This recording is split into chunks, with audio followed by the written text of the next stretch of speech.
بسم الله الرحمن الرحيم. الحمد لله كفى والصلاة والسلام على سيد المصطفى وآله المصطفى. أما بعد فأعوذ بالله من الشيطان الرجيم. بسم الله الرحمن الرحيم. فاذكروني أذكركم واشكروا لي ولا تكفرون.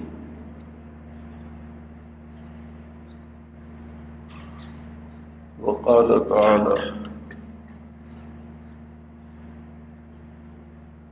واذكروا الله كثيرا لعلكم تفلحون. وقال تعالى يا أيها الذين آمنوا اذكروا الله ذكرا كثيرا وسبحوه بكرة وأصيلا.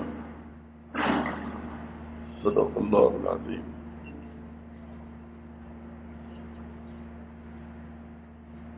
حق تعالی شانہ کا ارشاد ہے تم میرا ذکر کرو میں تمہارا ذکر کروں گا.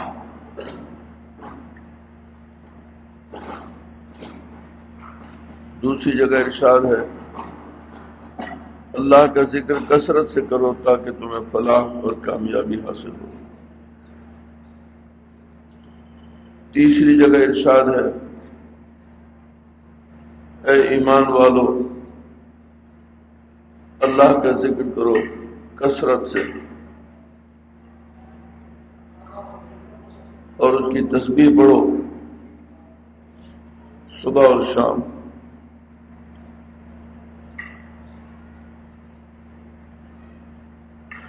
مومن کے لیے ہر وقت اللہ کا ذکر کرنا ضروری ہے.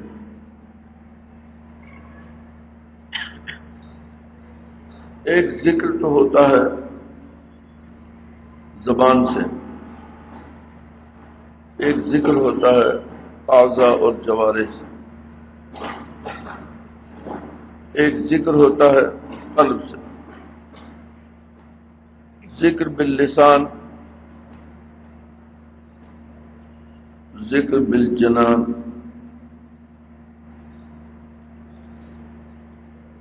اور ذکر بالارکان. تین قسمیں ذکر کی ہیں. مومن ایمان کے تقاضے سے اس بات کا پابند ہے کہ وہ اللہ تعالی کا ذکر ہر طریقے پر کرتا رہے. ذکر باللسان بھی کرے، ذکر بالارکان بھی کرے، اور ذکر بالجنان بھی کرے. جنان قلب کو کہتے ہیں، ارکان اعضاء اور جوارح کو کہتے ہیں.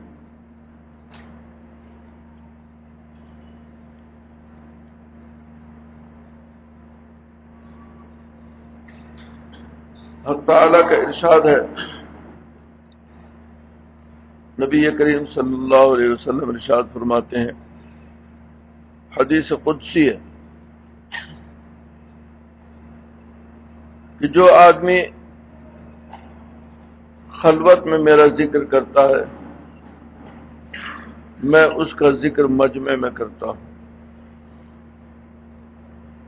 اور جو مجمع میں میرا ذکر کرتا ہے میں اس سے بڑے مجمع میں اس کا ذکر کرتا ہوں. ذکر سے انسان کو اللہ کا قرب حاصل ہوتا ہے. اور ایک حدیث میں ارشاد فرمایا رسول اللہ صلی اللہ علیہ وسلم نے کہ حق تعالی یوں ارشاد فرماتے ہیں، جو آدمی میری طرف ایک بالشت کے برابر بڑھتا ہے میں اس کی طرف ایک ہاتھ کے برابر بڑھتا ہوں،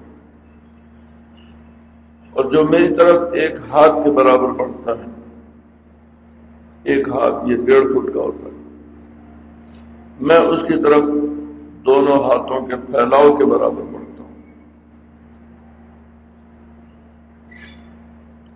جتنا انسان اللہ کا ذکر کرے گا اتنا ہی انسان کو اللہ تعالی کا قرب حاصل ہوگا، اور جتنا قرب حاصل ہوگا اتنا ہی انسان شیطان کے شر سے، نفس کے شر سے محفوظ رہے گا۔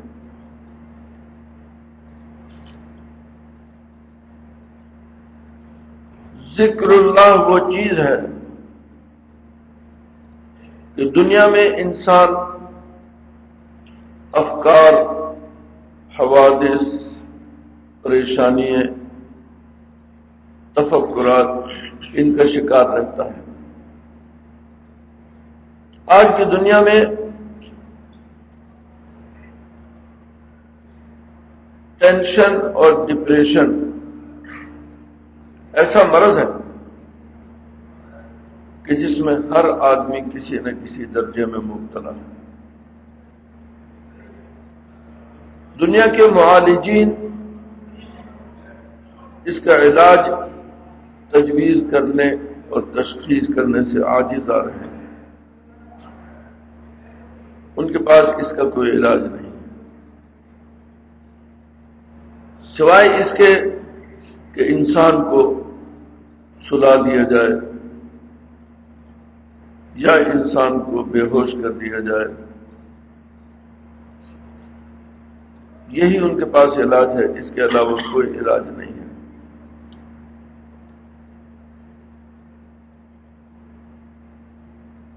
طاقت کی دوائیں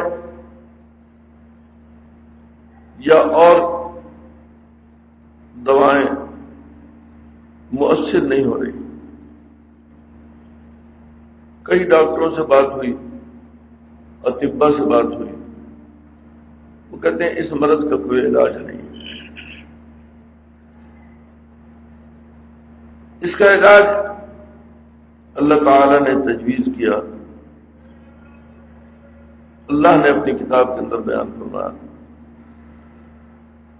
شریعت میں اس کا علاج موجود ہے۔ وہ کیا ہے؟ انسان کو ٹینشن اور ڈپریشن ہوتی ہے جب انسان کے دماغ پر اور قلب کے اوپر مختلف افکار، حوادث اور پریشانیاں یہ انسان کے دماغ پر مسلط ہو جاتی ہیں۔ افکار و حوادث اتنے زیادہ مسلط ہوتے ہیں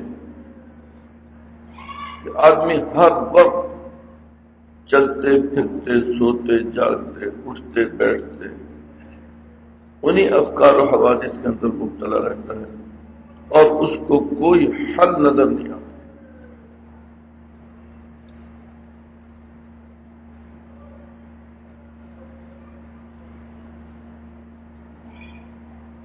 اس کے لیے انسان مختلف تدبیریں کرتا ہے،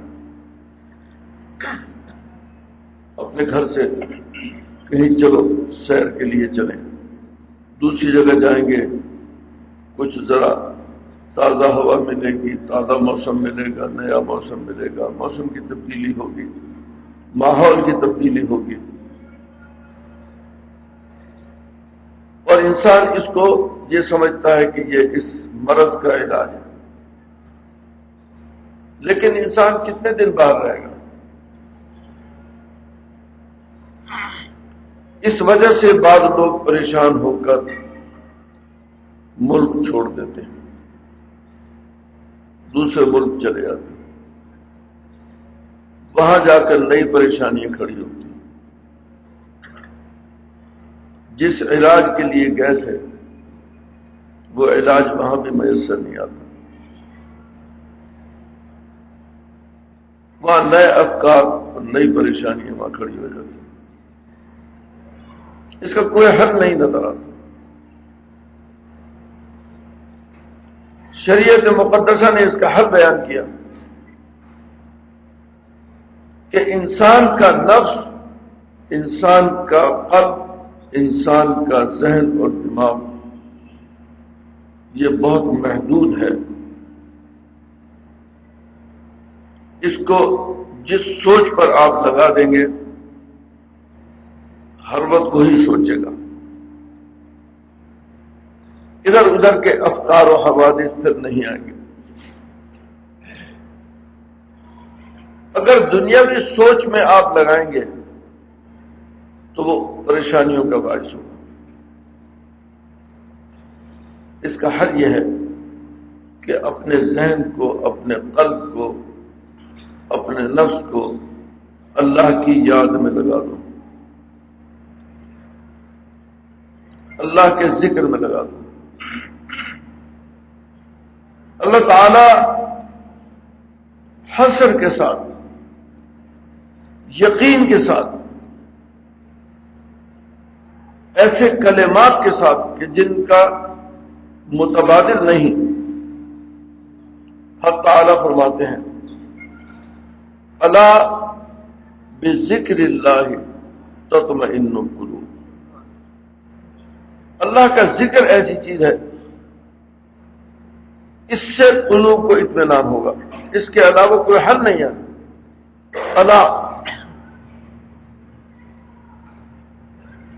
الا بذکر اللہ تطمئن القلوب۔ جب انسان اللہ کی طرف اپنے آپ کو متوجہ کر لے گا تو اس کے ذہن سے تمام افکار، تمام پریشانیاں کم ہونی شروع ہو جائیں گی۔ جتنا جتنا وہ اللہ کی طرف متوجہ ہوگا اتنی اتنی پریشانیاں کم ہوتی چلی جائیں گی۔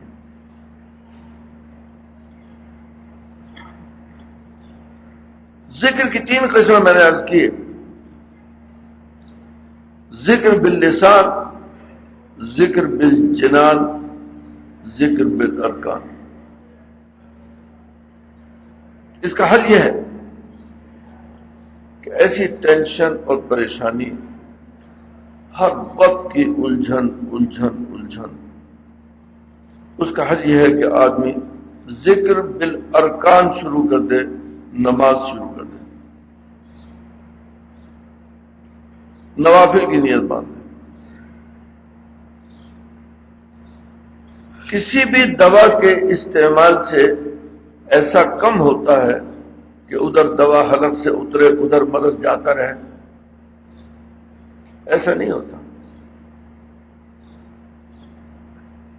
عین ممکن ہے کہ نماز کی نیت باندھیں ہم اور اس نماز ہی میں خیالات اور وساوس آنے شروع ہو جائیں، وہی تمام پریشانیاں، وہی تمام افکار جو باہر تھے وہ نماز میں آ جائیں، پھر کیا ہوگا؟ اس کا مطلب یہ ہوا کہ نماز ہمارے لیے اطمینان کا ذریعہ تو نہ بنی، لیکن ایسا نہیں ہے،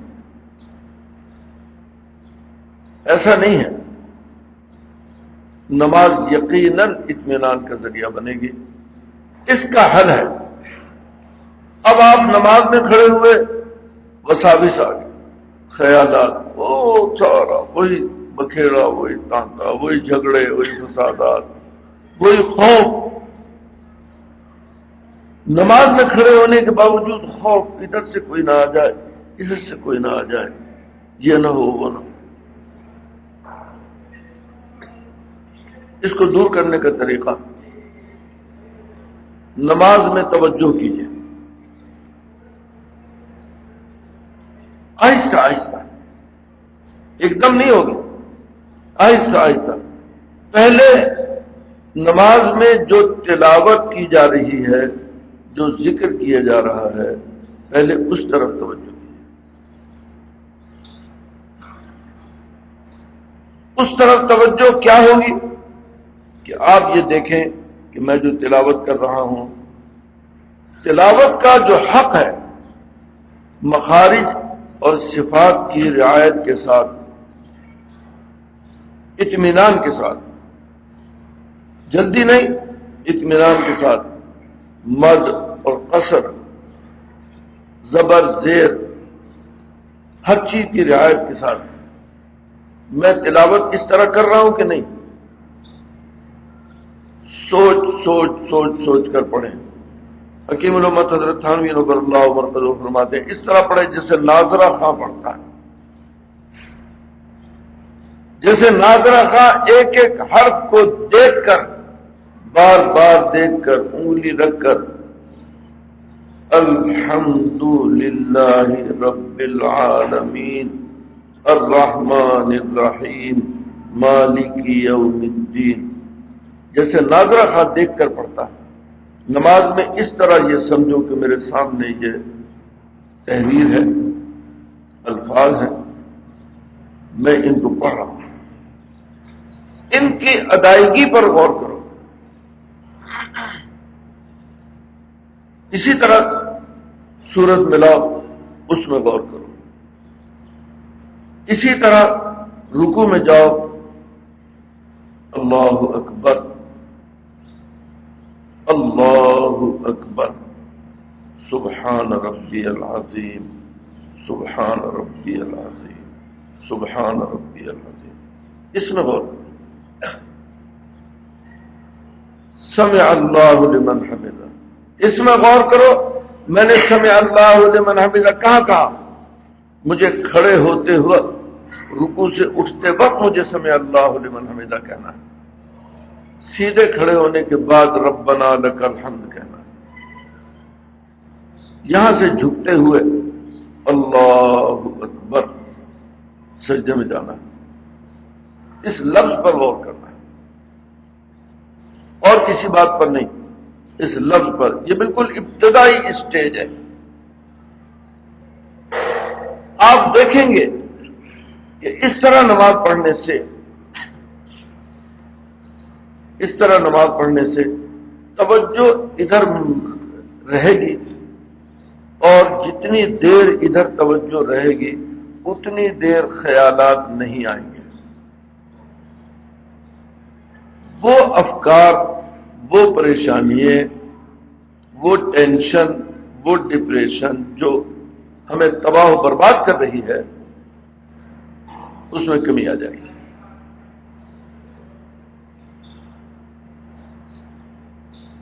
یہ ایک تدبیر ہے، بالکل ابتدائی درجے کی تدبیر ہے۔ اس سے اگلے مرحلے میں کبھی ایسا بھی ہوگا کہ پھر ذرا سا توقف ہوا، پھر خیالات آ گئے، اور کبھی ایسا بھی ہوگا کہ بار بار توجہ کرنے کے باوجود ادھر توجہ نہیں ہوگا۔ اس کو بیکار ہرگز نہ سمجھیں، اس کو بیکار ہرگز نہ سمجھیں۔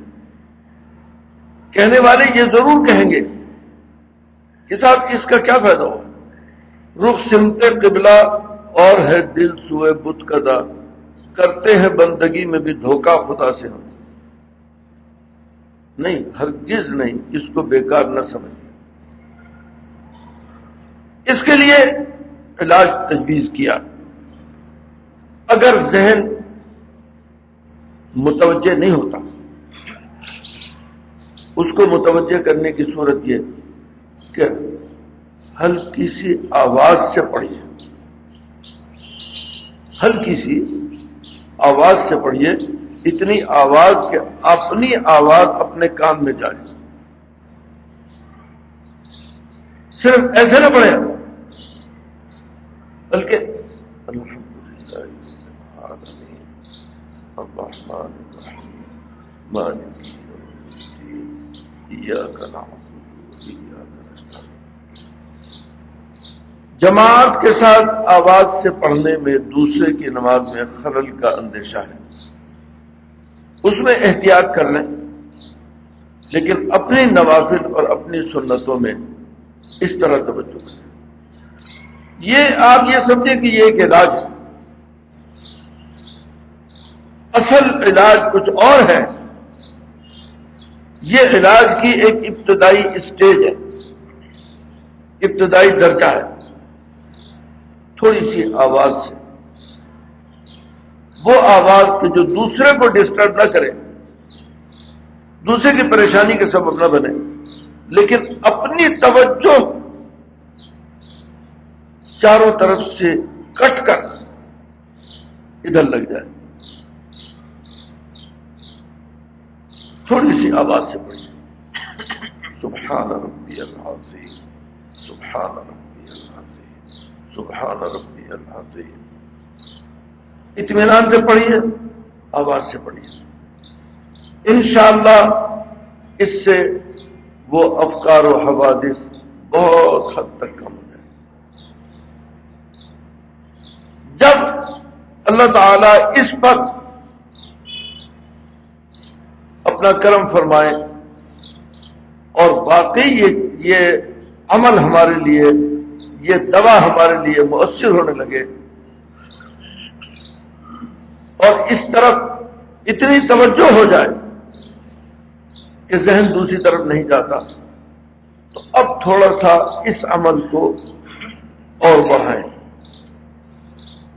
وہ یہ کہ اب اس میں اس کے معنی پر غور کریں. اب اس کے معنی پر غور کریں اور سوچ کر الحمدللہ کتاب سے دیکھ لیں، معنی دیکھ لیں. اب اس کے معنی پر غور کریں اور معنی کے ساتھ اپنی حالت پر غور کریں. اس کے معنی اور اپنی حالت، اس کا موازنہ کریں. اللہ اکبر. یہ اپنی حالت پر غور کریں کہ گویا میں نے ساری کائنات سے ہاتھ اٹھا لیے، کچھ نہیں، سب بکھیڑے ہیں، سب دنیا ہے. دفع کرو. اللہ، میں اب اللہ کے سامنے کھڑا ہوں. ہمارے شیخ ڈاکٹر عبدالحی صاحب رحمۃ اللہ علیہ فرماتے تھے امرت ان اعبد اللہ مخلصا لہ الدین. مجھے حکم دیا گیا کہ میں اللہ کی عبادت مخلص بن کر کروں، خالصتاً اللہ کے لیے.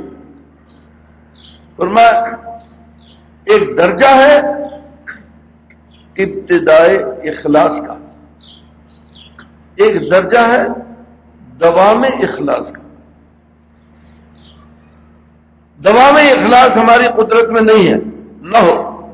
آپ اس طرح توجہ نہ کریں، چھوڑ دیں اس بات. ابتدائے اخلاص، جب نماز شروع کرنی ہے اس وقت یہ سوچیں اللہ اکبر، بس اللہ کے سامنے کھڑا ہوں، اللہ کے سامنے، اور اللہ میں بڑا نہیں، بڑائی اللہ کے لیے. اللہ اکبر. سبحانک اللہم. اب اس کے معنی پر، الفاظ پر غور کا درجہ اور آگے بڑھائیں. اب اس کے معنی پر غور کریں. سبحانک اللہم، پاک ہے اللہ کی ذات. وبحمدک، تعریف ہے سب اللہ کے لیے ہے. وتبارک اسمک، اس کا نام بہت بلند ہے، بہت بلند ہے، بڑی برکتوں والا ہے. وتعالی جدک، اس کا مقام اور اس کی بزرگی بہت ہی بلند ہے، بہت بلند ہے. وتعالی جدک ولا الہ غیرک، اس کے سوا کوئی معبود نہیں. اس کے معنی پر، الفاظ پر بھی اور معنی پر بھی. اب معنی پر غور کا درجہ آ گیا دوسرا. الحمدللہ رب العالمین، تمام تعریف ہے اللہ رب العالمین. الرحمن، الرحمن الرحیم، جو رحمان ہے، جو رحیم ہے، بڑی رحمت کرنے والا. رحمان جو دنیا میں بھی رحمت کرنے والا اور آخرت میں بھی رحمت کرنے والا. مالک یوم الدین، جو مالک ہے قیامت کے دن کا. سوچیں، مالک یوم الدین، وہ بدلے کے دن کا، یوم الجزا کا، یوم الحساب کا، یوم الحشر کا مالک ہے، جو چاہے کرے گا. ایاک نعبد و ایاک نستعین، اے اللہ میں تیری ہی عبادت کرتا ہوں اور اے اللہ تجھی سے مدد مانگتا ہوں. اہدنا الصراط المستقیم، مجھے راستہ دکھا دیجئے، وہ راستہ جس کا لقب ہے مستقیم، یعنی بے خطر، بے کھٹکے وہ راستہ دکھا دیا۔ صراط الذین انعمت علیہم، ان لوگوں کا راستہ جو اس راستے پر چلے، بے خطر بے کھٹکے، چلتے چلتے منزل پر پہنچ گئے اور انہوں نے تیری رضا، تیری عنایتیں وہ حاصل کر لی۔ انعمت علیہم غیر المغضوب علیہم، ان لوگوں کے راستے سے بچا جن پر تو نے اپنا غضب کیا، ولا الضالین، جو راستے سے بھٹکے ان کے راستے سے بچا۔ اب آپ الفاظ کے ساتھ جب معنی پر غور کریں گے، یہ علاج ہے، یہ مقصود نہیں ہے، یہ علاج ہے۔ یہ بات ذہن نشین رکھیے گا کہ یہ مقصود نہیں ہے، یہ علاج ہے۔ اس علاج سے ہوگا کیا؟ کیونکہ ذہن ادھر گھرا ہوا ہے اللہ کی تعریف، اللہ سے مدد، اللہ کی عبادت، مالک یوم الدین، ذہن دوسری طرف جائے گا ہی نہیں۔ جتنی دیر نماز میں لگے گی، جلدی نہ کیجیے، 2 منٹ میں نہیں، 4 منٹ میں نہیں، 10 منٹ میں ختم کیجیے۔ استعینوا بالصبر والصلاۃ، نماز اور صبر سے مدد طلب کرو۔ یہ ہے ارکان کے ذریعے سے اپنے آپ کو متوجہ کرنا۔ پوری نماز اسی طرح رکوع میں جا رہے ہیں، اللہ اکبر، اپنا حال میں اللہ کے سامنے جھکا ہوں، اللہ کے سامنے جھکا ہوں، اور اب میں اللہ کی تعریف کر رہا ہوں، سبحان ربی العظیم، پاک ہے وہ ذات جو بہت بڑا ہے، میرا پروردگار جو بہت بڑا ہے، سبحان ربی العظیم۔ جلدی نہ کیجیے، اطمینان سے پڑھیے، سبحان ربی العظیم، سبحان ربی العظیم، سبحان ربی العظیم۔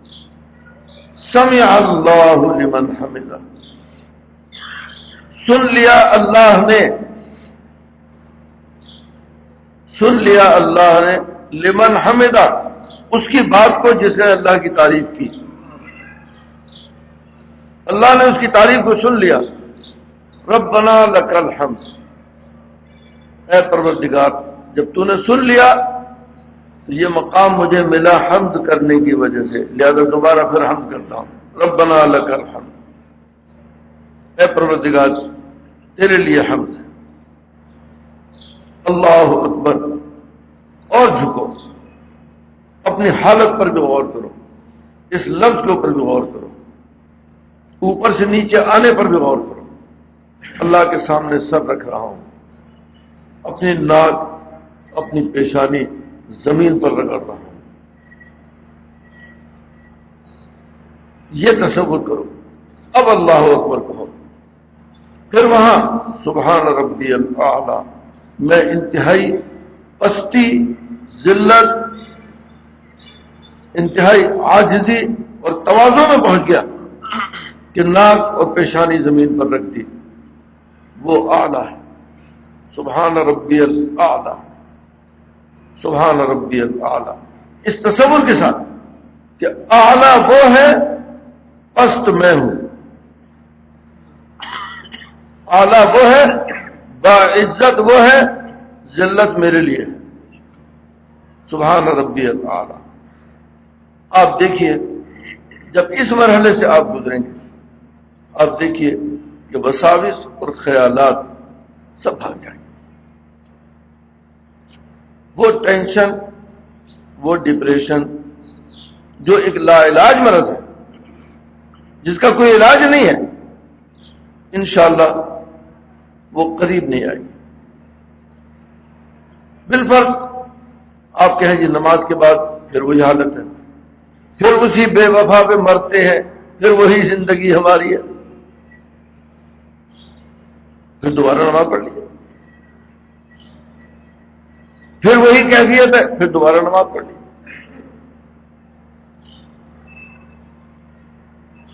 علاج یہی ہے.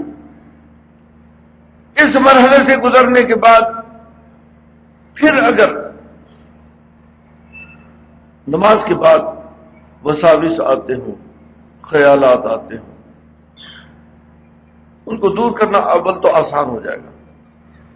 بالفرض اگر آسان نہ ہو تو پھر تیسرا مرحلہ شروع کر دیجیے. تیسرا مرحلہ کیا ہے کہ اب یہ سوچئے اللہ اکبر، میں کس کے سامنے کھڑا ہوں؟ اللہ کے سامنے.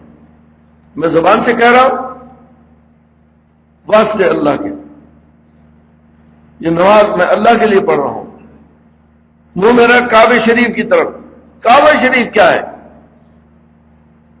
اللہ کا گھر ہے جس کی نسبت اللہ نے اپنی طرف کی ہے. کعبہ شریف کی طرف منہ کرنا اللہ کی طرف متوجہ ہونا. میں اللہ کو دیکھ رہا ہوں، اللہ مجھے دیکھ رہا ہے. میری آنکھوں سے اگر وہ نظر نہیں آتا اس کو میں نظر آتا ہوں. مجھے وہ نظر نہیں آتا، یہ میری آنکھوں کی کوتاہی ہے، یہ میری بینائی کی کمزوری ہے، اس کو میں نظر آتا ہوں. میں اللہ کے سامنے کھڑا ہوں. اب ایک خوف آئے گا، اب ایک خشیت آئے گی، اب ایک دہشت آئے گی، لرزہ آئے گا. میں اللہ کے سامنے کھڑا ہوں، وہ مجھے دیکھ رہا ہے. جو کام اس نے مجھے حکم دیا، جس طرح کرنے کا حکم دیا میں اسی طرح کر رہا ہوں یا کسی اور طرح، وہ مجھے دیکھ رہا ہے. اب ہاتھ باندھتے وقت خیال ہوگا کس طرح باندھنے چاہیے،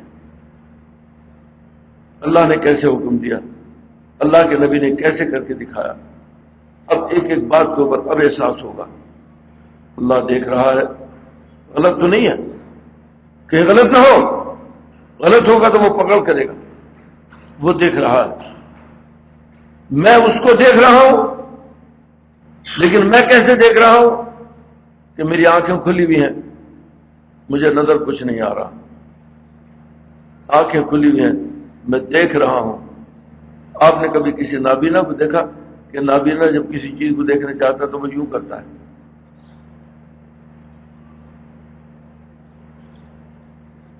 کیوں کرتا ہے؟ اس کو تو نظر ہی کچھ نہیں آتا. ہمارے استاد ہیں نابینا ہیں، بچپن سے نابینا. میں نے ان سے پوچھا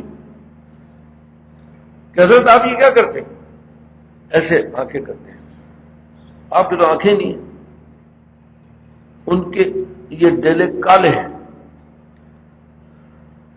روشنی کا تو کوئی سوال ہے؟ مجھے عجیب جواب دیا. میں نے کہا بیٹا، عام آدمی کی دو آنکھیں ہوتی ہیں. جب اللہ تعالیٰ یہ آنکھیں لیتا ہے تو اس کی پوری پیشانی کو آنکھ بنا دیتا ہے. پوری پیشانی کو آنکھ بنا دیتا ہے.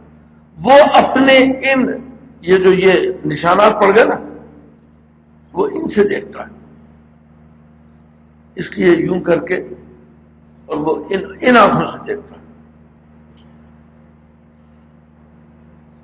تم یہ سمجھتے ہو کہ نظر نہیں آتا؟ ہمیں بھی نظر آتا، لیکن وہ چیز نظر آتی ہے جو اللہ تعالیٰ دکھانا چاہتے ہیں. ہر چیز نہیں نظر آتی. راستہ نہیں نظر آتا جو اللہ تعالیٰ دکھانا چاہتے ہیں. اچھا، مجھے اس بات کا تجربہ ہوا عجیب و غریب قسم کا، بہت عجیب و غریب. میں آج تک نہیں سمجھ سکا کہ یہ کیا ہے. سکھر میں میرے ایک دوست تھے، استاد تھے درجہ حفظ کے، نابینا تھے. ان کی آنکھوں کی یہ ڈیلے نہیں تھے. اندر اتر گئے تھے. یہ کیا ہوا تھا؟ بچپن میں کچھ ہوا تھا. آنکھوں کے خلا بچے خالی تھے ایسے. قرآن پاک بہت یاد تھا، بہت یاد تھا. آج میں سوچ بھی نہیں سکتا، سوچ بھی نہیں سکتا. جی، قل اعوذ برب الناس ملک الناس الہ الناس من شر الوسواس الخناس الذی یوسوس فی صدور الناس من الجنۃ والناس. آخری آیت کیا ہے؟ من الجنۃ والناس. اس سے پچھلی آیت کیا ہے؟ الذی یوسوس فی صدور الناس. اس سے اس طرح پڑھو نا ذرا قرآن پاک، اس طرح پڑھو. اس سے پچھلی آیت، اس سے پچھلی آیت، اس سے پچھلی آیت، اس سے پچھلی آیت. آدمی نہیں سوچ سکتا.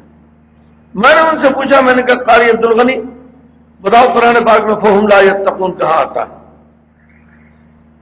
تکلفی تھی، کہنے کل بتاؤں گا. اور میں نے کہا یار تم عجیب آدمی ہو، اتنے بڑے حافظ ہو، کہتے ہو کل بتاؤں گا اتنی سی بات کو؟ کہنے نہیں کل بتاؤں. خیر میں نے اگلے دن پھر پوچھا، میں نے کہا ہاں بھائی میرا سوال فہم لا یتقون کہاں آتا ہے؟ کہنے کہیں نہیں آتا، پورے قرآن میں کہیں نہیں آتا. وہم لا یتقون آتا، فہم لا یتقون نہیں آتا. میں نے کہا دیکھ لو. کہنا ہاں دیکھ کیا لو، مجھے کیا دکھاتے ہو؟ میں نے 3 مرتبہ قرآن پاک پڑھا، ایک مرتبہ پہلے سیدھا، پھر الٹا، ایک آیت اس سے پچھلی، اس سے پچھلی، اس سے پچھلی، پورا قرآن پاک، پھر سیدھا. کہیں نہیں آتا. یہ ان کے حافظے کا عالم تھا. الٹا قرآن پاک پڑھنے پر قادر تھے.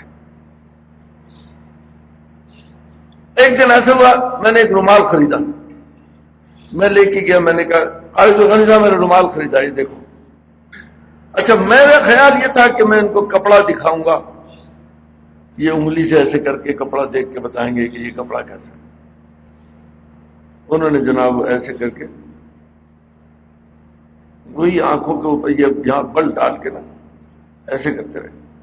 یار یہ تو زنانہ رومال ہے، یہ رومال مردوں کے لیے تھوڑی ہے. میں نے کہا زنانے کا کیا مطلب ہے؟ کہنے لگا مردوں کے رومال میں سرخ رنگ اور پیلا رنگ یہ مردوں کے رومال میں نہیں ہوا کرتا، اس میں یہ سرخ پٹی ہے، یہ پیلے رنگ کی پٹی ہے، یہ کالے رنگ کی پٹی ہے.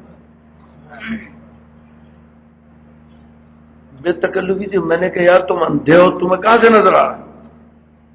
کہنے لگا تم 2 آنکھوں سے دیکھتے ہو، میں 8 آنکھوں سے دیکھتا ہوں، تم مجھے کیا کہتے ہو؟ کہنے میں 8 آنکھوں سے دیکھتا ہوں. یہ مجھے ان کا تجربہ. میں حیران، آج تک میری سمجھ میں نہیں آیا کہ یہ کیا تھا مسئلہ، لیکن ہوا میرے ساتھ.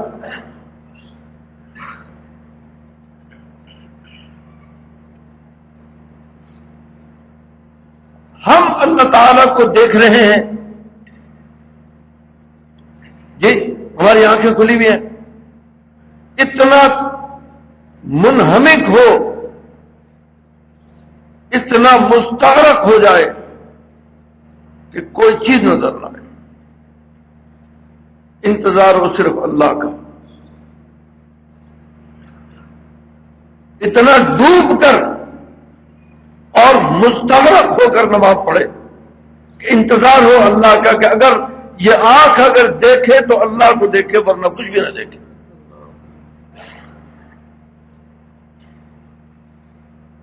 اس مقام کا تصور کرنا بھی مشکل ہے. اس مقام کا تصور کرنا بھی مشکل ہے، لیکن انسانوں کو حاصل ہوتا ہے، ایسی بات تھوڑی ہے. وہ لوگ امام ابو حنیفہ رحمۃ اللہ علیہ جن کو اللہ نے اتنی نظر عطا فرمائی تھی، اتنی نظر کہ انسان تصور نہیں کر سکتا. وہ کہتے تھے کہ وضو کا جو پانی بہتا ہوا ہاتھوں سے گرتا ہے، چہرے سے گرتا ہے، یہ پانی ناپاک ہے. امام ابو یوسف نے کہا کہ امام صاحب آپ کیسے فرماتے ہیں کہ یہ پانی ناپاک ہے؟ فرمایا میں کیسے نہ کہوں، مجھے اس پانی میں لوگوں کی غیبتیں، لوگوں کے جھوٹ، لوگوں کے زنا، لوگوں کی چوریاں، یہ سب مجھے اس پانی میں بہتی ہوئی نظر آتی ہیں، تو میں کیسے نہ کہوں کہ یہ پانی ناپاک ہے. امام ابو یوسف رحمۃ اللہ علیہ فرماتے تھے کہ جس کو ابو حنیفہ کی نظر اللہ تعالیٰ عطا کر دے اس کے لیے یہ پانی ناپاک ہے. ہمیں تو نہیں نظر آتی. ہمیں تو کوئی چیز نہیں نظر آتی، لیکن اتنی باریک نظر رکھنے والا نماز کے لیے کھڑے ہیں، سامنے ایک سانپ یا کوئی چیز آ کر گری امام صاحب کے مصلی پر، وہاں سے پیچھے بھاگی، کھلبلی مچ گئی، لوگوں کی چیخیں نکل گئی، نماز توڑ دی لوگوں نے۔ نماز کے بعد پوچھا کہ کہہ کا شور تھا؟ کہا حضرت آپ کے سامنے تو گرا تھا جانور، ہمیں تو نظر نہیں آیا۔ کیسے نظر آتا؟ ان کی آنکھیں کھلی ہوئی تھیں، لیکن وہ آنکھیں صرف اللہ کو دیکھنے کے لیے کھلی ہوئی تھیں اور کسی چیز کو دیکھنے کے لیے نہیں تھی۔ انہیں انتظار تھا کہ نظر آئے تو اللہ نظر آئے اور کچھ نظر نہ آئے۔ ان تعبد اللہ کأنک تراہ۔ اب یہ سوچو کہ میں اللہ کے سامنے کھڑا ہوں، میں تو نہیں دیکھ سک رہا، لیکن وہ تو مجھے دیکھ رہا نہیں۔ اس کے اب ایک ایک ادا پر، ہاتھ اٹھانے پر، ہاتھ باندھنے پر، تلفظ کرنے پر، رکوع کرنے پر، قومے پر، سجدے پر، جلسے پر، ایک ایک بات پر نظر رکھو کہ اللہ مجھے دیکھ رہا ہے، اللہ مجھے دیکھ رہا ہے، وہ مجھ سے حساب لے گا انشاءاللہ۔ یہ سارا ذکر بالجنان اور بالارکان ہے، اور اس کے بعد زبان سے بھی آدمی ذکر کر رہا ہے، اللہ اکبر، سبحان ربی العظیم، سبحان ربی الاعلیٰ، زبان سے بھی کہہ رہا ہے۔ تینوں ذکر جمع ہو گئے اس کے اندر، ذکر باللسان بھی آ گیا، ذکر بالارکان بھی آ گیا، اور ذکر بالجنان بھی آ گیا۔ جنان کے معنی قلب کے ہیں، ارکان کے معنی اعضاء اور جوارح کے ہیں۔ ہر چیز پابند ہے، ہاتھ بندھے ہوئے ہیں، کھجلی آ رہی ہے نہیں ہٹتے، کچھ نہیں ہوتا، نگاہ پابند ہے نہیں ہٹتی، نہ ادھر نہ ادھر، نہ اوپر نہ نیچے، کہیں نہیں، پابند ہے۔ حالت قیام میں جہاں حکم ہے وہیں گڑی بھی ہے، رکوع میں جہاں حکم ہے وہیں گڑی بھی ہے، جلسے میں جہاں حکم ہے وہیں گڑی بھی ہے۔ کان پابند ہے، کوئی آواز نہیں آتی، کوئی آواز نہیں آتی۔ حضرت طلحہ رضی اللہ تعالیٰ عنہ اپنے باغ میں نماز پڑھ رہے تھے، پرندہ اڑا، اسے نکلنے کی جگہ نہیں ملی، پتوں کے ہجوم میں وہ گھس گیا، وہ آواز تھوڑی سی حضرت طلحہ کے کان میں آ گئی، بس بے چین ہو گئے، فوراً حضور کی خدمت میں حاضر ہوئے، کہا یہ میرا باغ، میری نماز کو غارت کر دیا اس باغ نے، میں اسے اللہ کے راستے میں وقف کرنا چاہتا ہوں۔ یہ بے چینی کیوں ہوئی؟ وہ اپنے کانوں سے کچھ سننا نہیں چاہتے تھے، آنکھوں سے کچھ دیکھنا نہیں چاہتے تھے، وہ چاہتے تھے آنکھوں سے نظر آئے تو اللہ، کانوں میں سنائی دے تو اللہ کی آواز، دماغ میں خیال آئے تو اللہ کا۔ یہ درجہ ہے اعلیٰ ترین۔ اس طرح اس مرحلے میں پہنچنے کے بعد یقین سے کہہ سکتا ہوں میں، اور آپ یقین کیجئے اس بات پر کہ انسان کو ذہنی ٹینشن اور ڈپریشن سے بالکل نجات مل جائے گی۔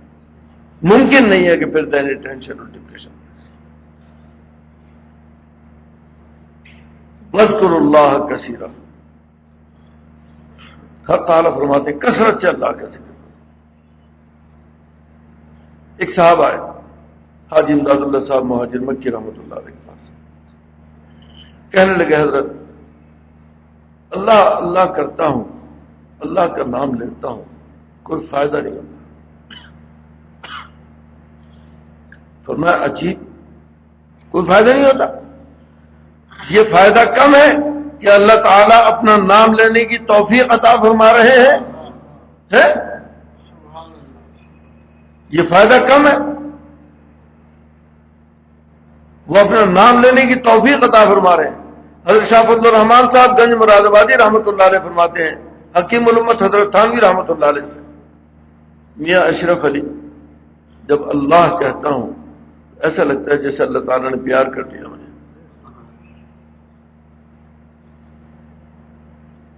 کیا بات ہے؟ فاذکرونی اذکرکم، تم مجھے یاد کرو میں تمہیں یاد کروں.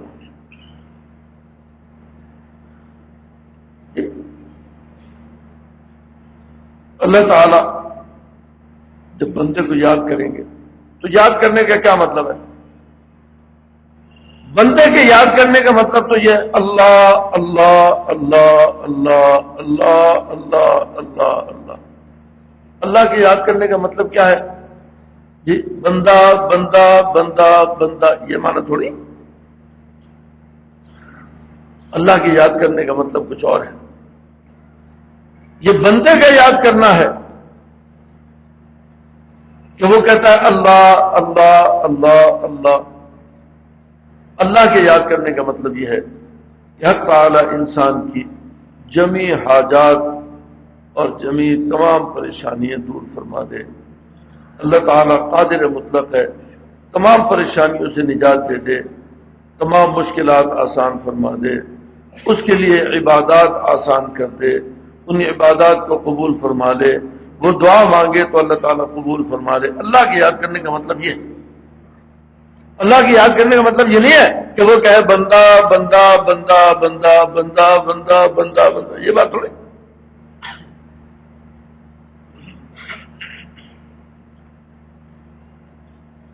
حضرت مولانا مسیح اللہ صاحب رحمۃ اللہ علیہ، حکیم الامت حضرت تھانوی رحمۃ اللہ علیہ کے خلیفہ، ان کے ملفوظات میں ایک بات لکھی ہے.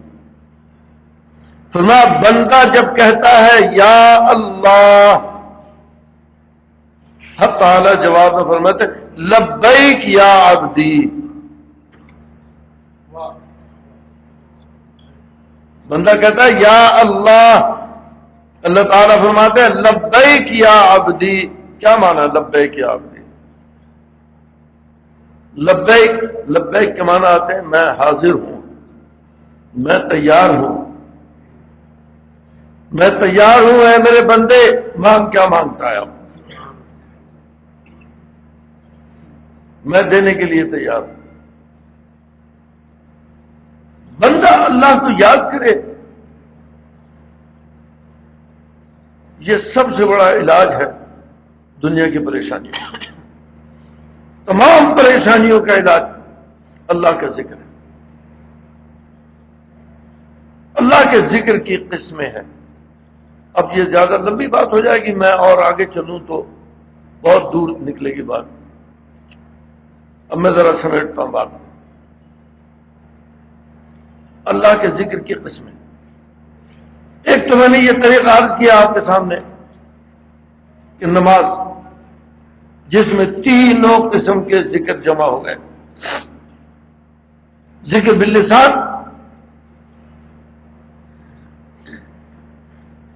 ذکر بالارکان، ذکر بالجنان.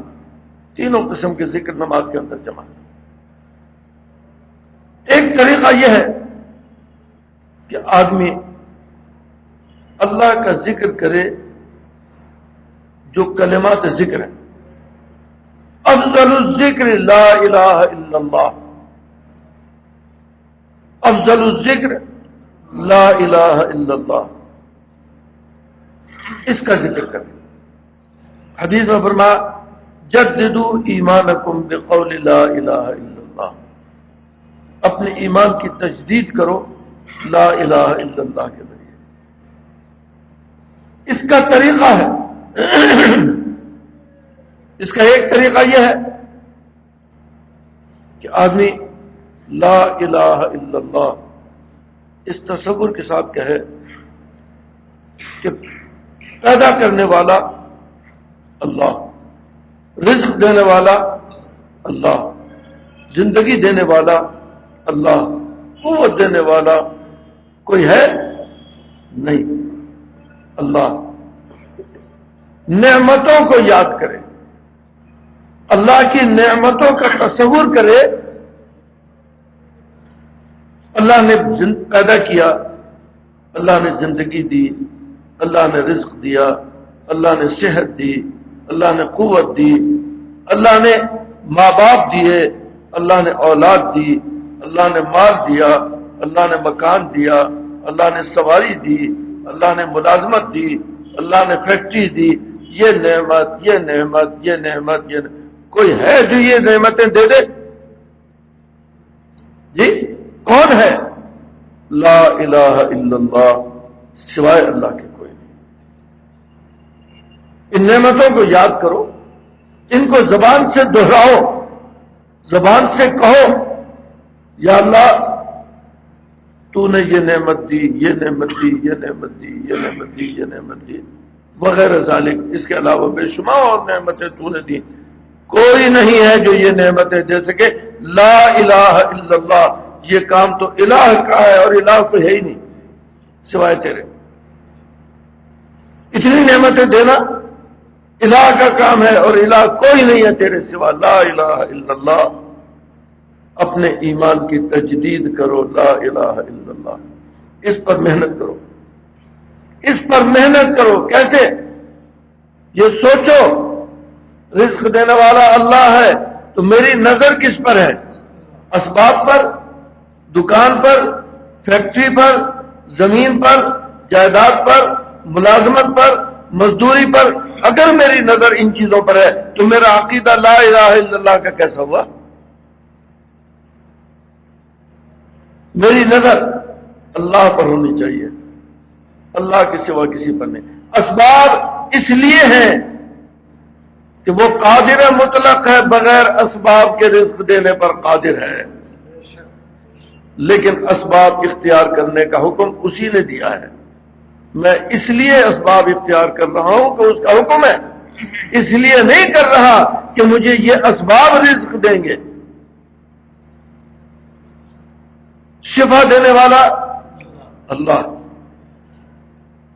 دوا کھاؤ، بیمار ہو دوا کرو، علاج کرو۔ کیوں؟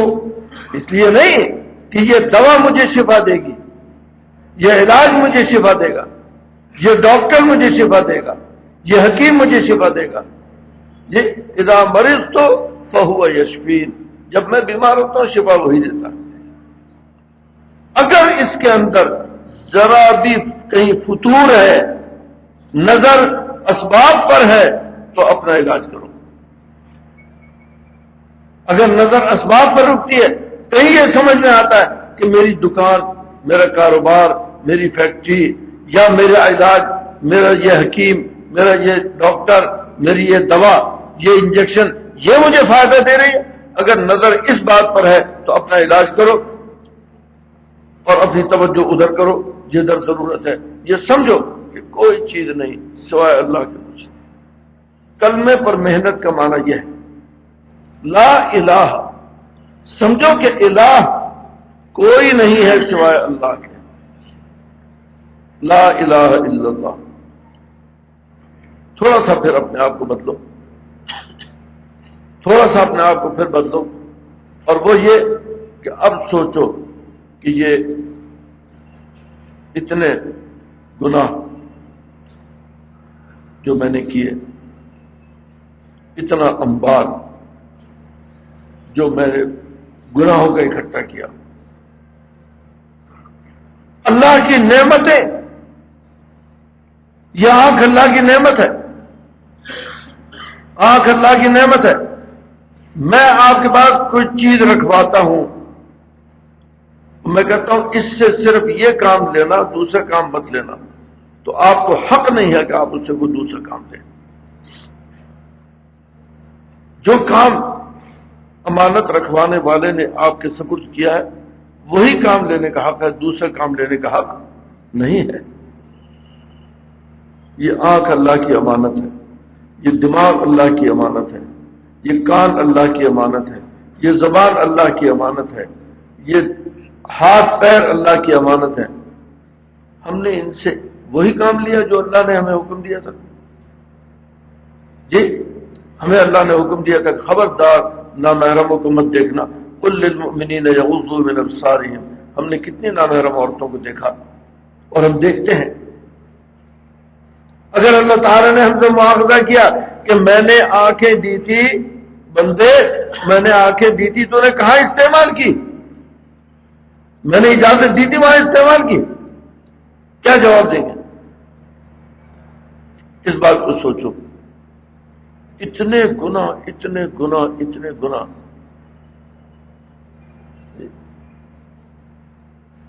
ان گناہوں کو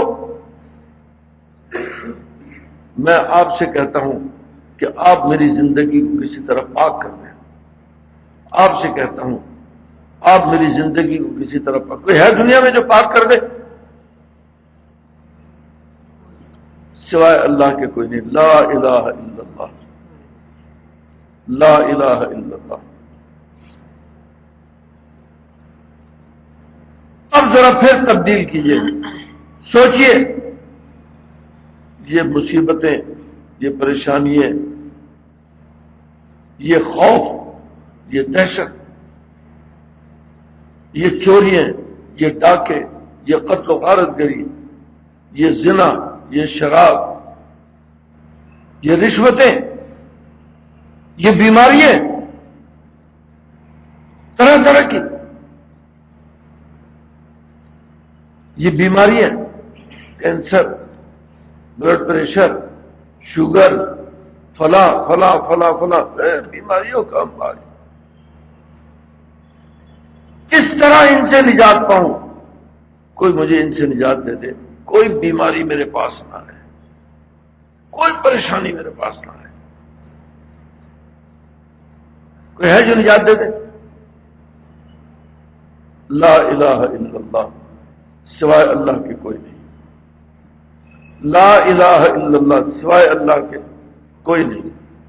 اس طرح سے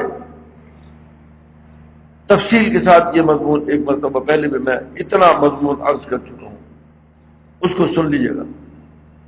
لا الہ الا اللہ. اس لیے ضرورت اس بات کی ہے کہ لا الہ الا اللہ کے اوپر محنت بھی کی جائے اور لا الہ الا اللہ کے ورد کی کثرت بھی کی جائے.